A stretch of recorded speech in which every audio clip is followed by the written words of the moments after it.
pulaani ya General Museveni okwekomya trillion namba omusimbi omuyitirivu ennyo Joel Ssenyonyi munnange ajanjuluzza ajabizza. Leader of opposition Joel Ssenyonyi munnange bajja kumwasimula bugolo era nga avuddeyo n'atutangaaza ku bintu bingi nnyo mu ngeri y'okulabisa. Munnange bw'avuddeyo n'ayogera ku kya gavumenti okuwa ssente za Uganda obuwumbi 723 eri kampani eyitibwa Day Biopharma Limited. Eno nno kampani ya bwannannyini private pharmaceutical company esangibwa wali Matogga Wakiso district. Jukira nti wano Uganda muganda wange obubbi buli bubbi bwonna bubaako we buyisibwa, basobola okutuuma ekintu erinnya ne babuyisaawo. Kale munnange ku batono ennyo bwe twasigaliza abatulwanirira nga ne Joel Ssenyonyi naye mwali nga leader of opposition, muganda wange babeera bagezaako okubeera nga bataasa okulaba nga ssente z'omumusolo tezigenduka mu bubbi, newankubadde nga muganda wange ebiseera ebisinga obungi kubanga kuba mulambo mpiso, kubanga bano abasajja bo baamalirira. Bannange guno omulembe mubbi tuligwogerako ti bannange bali abasajja bo babbi era n'amanya ntugalistinga gundi yali akola mu kitongole kino gundi wammammwe abalwadde oba abalina abalwadde nga balwala obulwadde obw'engeri zonna okutandikira ku kibumba, nsigo, mutima, prostate, pressure n'endwadde endala ezitubala embiriizi ebiseera ebisinga obungi ezitusseemu abantu baffe nga kansa. Mukama Katonda, kale gwe nkontakitinga wano ku namba zaffe ezo bbiri ziri ku WhatsApp, zitera okubeera wansi w'akagambo ako ku Uganda at large. Ntera okuziteekako, ziri mu white, emu esembyayo 1.5 endala esembyayo 7.3 ze namba za Uganda at large. Nze nkuwe munnange endagiriro oba ennamba ye ewatali yadde munnange n'okumpa 10, kubanga nkimanye bulungi nti ettuufu liva wala, naye omusawo waali ow'amaanyi nno eyasomera ddala eb'ekizungu n'abikukuka doctor, qualified doctor, ate n'asoma n'eddagala eryaffe n'alinoonyerezako erya wano. Kugamba omuntu ali talented kinyinza okugamba alina ekitone eky'okuvumula waali, era nga ne baakozeeko weebali obujulizi we buli. Bwe ngamba obulwadde nti endwadde ezimu sijja kuzoogera wano ku mpewo, kubanga oba oliawo kimanya amateeka, naye gwe gezaako kuba oba ogezezaako bugeza, tolina musango gw'obozezza, kubanga asiika obulamu takola ki, tassa mukono, nsuubira okuba nga muntegedde. Kale munnange bwe tuddayo ku Joel Ssenyonyi butya bw'ayabizza pulaani ya General Museveni ey'okwekomya trillion namba, muganda wange ssente mpitirivu nnyo. Ssenyonyi mu statement gye yakoze mu palamenti nga tewali yalina okwesika kwonna, ng'ali wamu ne shadow cabinet, bano baatutegeezezza nti baakoze kye bayita survey oversight visit eri kampani eno. Kati okukyala kwabwe ku kampani eno kyaddiridde okusalawo kwa palamenti okubeera nga ba-approving oba bakakasa bayisa supplementary budget oba budget ey'ennyongereza, nga basaba oba nga bagisaba finance ministry olwo mbu basobole okubeera nga bataasa kampani eno gye boogerako waggulu eya Day Biopharma Limited, era nga yabwannannyini private pharmaceutical company esangibwa Matugga wali mu Wakiso district. Naye nate kyasinze okunzesa bamaze ne beekanda ne bagira ne beekazaakaza, ate tukyazeetaaga ssente nga bwe ngendo bikunyumizaawo. Ssenyonyi era n'amaliriza nga ate era abookyeza ebibuuzo ebizibu ennyo. Kakati munnange mbu ssente zino ze basaba mu supplementary budget mbu olwo zisobozese gavumenti okubeera ng'egula emigabo mu ddeyi Biofarma Limited newankubadde nga munnange tewaliiwo kwegamba muwendo oba mbalirira ntuufu kwali kukoleddwa mbalirira ntuufu yali ekoleddwa mu kampani eno tewali ne bano olwedde baasabye dda sente mutuwe tugere tugule emigabo mu kampani tugitaase naye eno bw'ogenda ku ground bano mu kunoonyereza kwabwe tewaliiwo kwegamba nti oba nga bw'onoogamba nti wange twagala kugula nnyumba eyo nti kale katusindike omumbalirizi ajja agitunuulire ekituva giwenge okitegeera tulabe erimu ssente mmeka egwana ssente mmeka nedda ekyo tekyako bannange Museveni kyonna kyakukusiza mu kikondoolo bwe kiribaluka simanyi birivaamu kati Ssenyonyi nga bino byonna abikutisayizinga era nga abikubamu ebituli era ng'agamba nti ekirowoozo ekyokuwa kampani eno obukadde biliyoni so obukadde wabula obuwumbi 723 ku ssente z'omusolo ku bino byonna bituzudde emivuyo egikirimu nedda si kituufu kirina okulambikibwa obulungi tukitegeere naye bano abasajja eno palamenti bazze basabye ssente eri kwe basabira ssente bw'otuukayo tebasobola kukuwa details kiringa omuntu bw'anagamba nti mpa ssente tugenda kukola kino mbuze embalirira eriwa oba n'omukolo gubaako embalirira n'obutungulu babubala n'ennyaanya bazibala ne bateekawo nti ennyaanya tugenda kwetaga ennyaanya za 200 obutungulu bwa 15 ku mukolo naye bano abasajja tuli ku ggwanga Uganda kati nkusigira ekifaananyi oba bano aba shadow cabinet bagezaako okutulaga eggwanga engeri giritambuzibwamu gatebengalye tukitegeere ffe era ensonga etuleetesa wano kati ngazi Uganda tulaagi okubeera nga nsalawo nkunyonyola ebintu bino gwe wenna gy'oli osobole okubeera ng'obitegeera kwegamba ffenna tubeere ku level y'emu kubanga twakitegeera nti abasajja bano alina omumaaki mu mataayi gaabwe bakaali simaati mu answinswi zaabwe mwe bayisize ebintu supplementary budget awo nga bakugjeeko okitegeera nga bakugjeeko naye ffe weetuli era tuli ready okulwana okukuuka ejjembe kubanga Uganda yaffe tetulinaawo gye tugenda kulaga tetulina Uganda ndala gye tugenda kufuna tetulinaawo Uganda ndala muwulira Abayisirayiri balwana eri Abapalestina Abayisirayiri balwanira ki balwanira ttaka kifunga bonoga nti watudde ensi kati ne watudde Uganda wano Uganda wange weewaffe era gwe wena gy'oli mu Uganda yonna gy'oli mu diaspora oba yonna gy'oli oba ku kyalo ki oba wabwa nsonda ya Uganda ki yonna gy'oli njagala okimanye nti awo oli wa muwendo nnyo weewuwo tewali walala weewuwo weewammwe weewaffe kati olwo abantu abatalumirirwa nga bo bajja kuwamba buwambi era nabo tulina okubategeera tulina okusengeka nti bano bali mu kitiiki bano bali mu kitiiki bano bali mu kitiiki ekizibu ekiriwo twawambibwa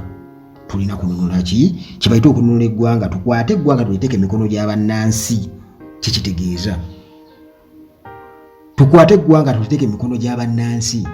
si buli muntu yenna avaayo n'akugamba nti munnayuganda abeera munnayuganda era mu nsi ziri ezaakula bannaffe gye bali bangi nnyo kati nga mu Amerika naye nga n'obutuuze babulina naye nga tebalonda era bali mu classes first class citizen second class bwe bityo naye wano e Uganda muganda wange gwe eyali badde first class citizen oyinza okuba ndowooza oli 6th oba 7th class citizen wano e Uganda n'omuchina tomusobola China ali ku mwanjo nnyo bwati ne kagurupu kali akatono akawamba eggwanga kali ku mwanju kugamba ko tekalina kyekalumirirwa ggwanga lino njagala mukimanyi ekintu ekyo baganda bange. Kakati Joel Ssenyoyi gwe tuliko agezako kulabusa bw'atyo ng'agezako kubalaga nti tewaliiwo bukakafu na bwerufu ku shares oba ku migabo egyogerwako gavumenti gyegezako kubeeranga egula mu kampani eno egisabisa ssente zino ez'ennyongeza za parliamentary budget eno, era nga tewaliiwo na ndagaano yonna erambika enkwatagano wakati wa gavumenti ne kampani eno mu kaseera bwe bagezako kubeera nga batulaga nti baagala okusaba bataasibwe ebbanja 2020 benkuzayo kwemabega gwe muganda waga mpulirizo ojja kwebuuza ati bino byatandika biti bbanja kiri twogerako kati Day Biopharma yali yasuubiza nti bagenda kuteekawo vaccine okusobola okulwanyisa ekirwadde kya COVID-19 naye bino byonna byakoma mu bigambo tewaliiwo kyatuukibwako ne vaccine terabikangako. Kakati munnange nga newankubadde ebisuubizo ebyo eby'empewo byonna nga biri awo, gavumenti yo yasigala ekyayongera okuteekamu ssente mu kampani eno, eyongera okuteekamu ssente bateekamu muli eno mu palamenti mugamba ssente ziyitira eno kwanitamungu ne bannange ng'eri bataddewo bikampani eby'empewo nateranga era ntera okubagamba nti kampani zino yesize merusi ba investors tubategedde n'ebibaani kampani z'abaani terms and conditions endagaano wakati wa gavumenti ya Uganda ne kampani ezo eriitya etuukirizibwa oba munnange tongobya ku mulimu save my job kampani anga bakoonamu nga kampani ebeerawo gavumenti eteekayo ssente empitirivu ssente z'omuwa musolo yadde nga kampani tekolangayo ne ka vaccine akadozi akamuwe kati aka COVID-19 nga gavumenti yeteekamu ssente teekamu butiisi bateekamu ezo tezibula jjukira tezibula muganda wange gwa mpulirizo ezo weziri era bakola butaweera okulaba nga bazifuna ne baziteekayo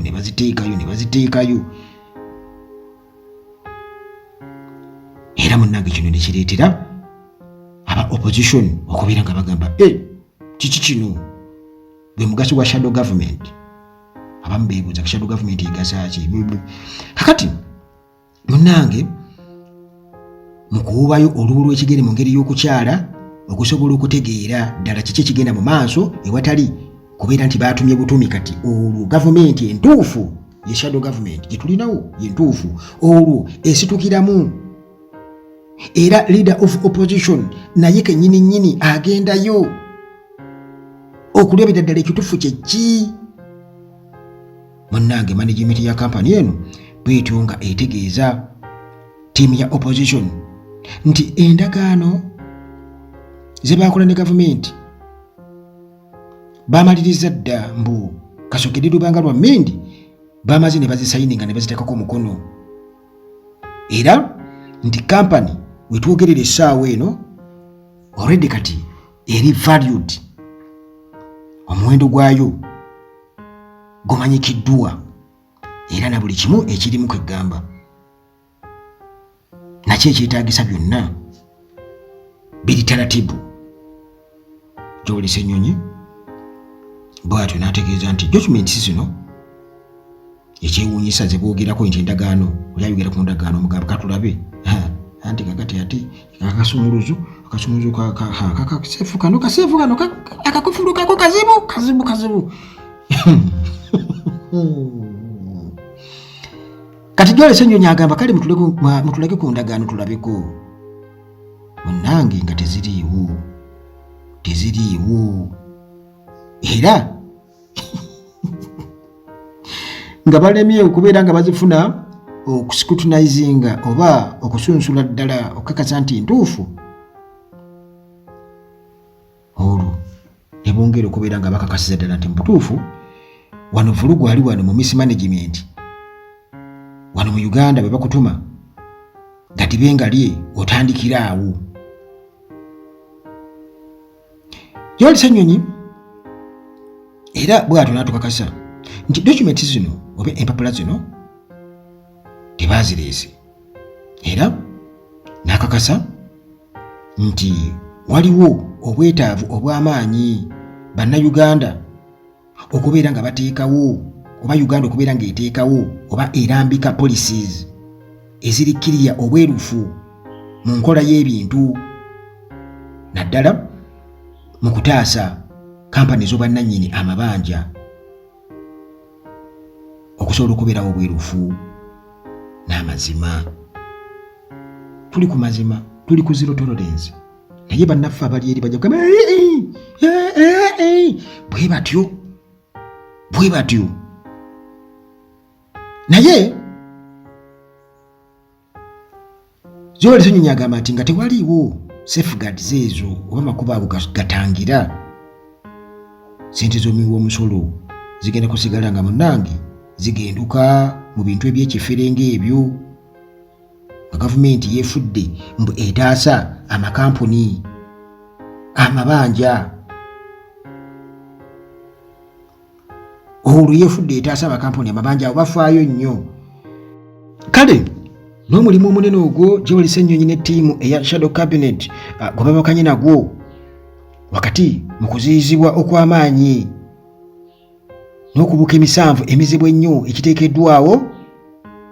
mu nkola ey'obwannantagambwako bannaffe gye baasalawo okubeera nga batambuliramu, ti gwe abagambyeko ate gwafuuka omubi batandika okubbisa ssente n'ebintu ebirala babikusibako byonna okusobola okubeera nga babuzaabuza ekigenda mu maaso. Kati companies entonotono munnange weeziri bo ze basobola okubeera nga bategeerako mu kunoonyereza kwabwe nga Shadow Cabinet, era nga zino njagala okubuulira zibenefitinga butereevu ku ssente z'omuwi w'omusolo, naye nga productivity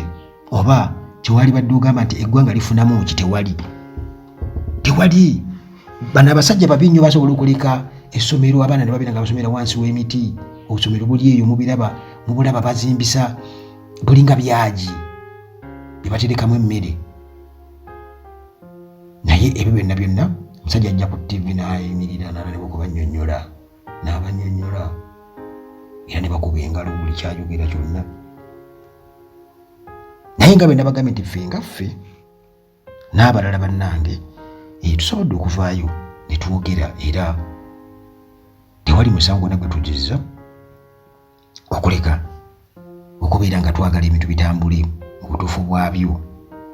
n'okulwanirira eggwanga lyaffe Uganda, era ng'ewatali bwerufu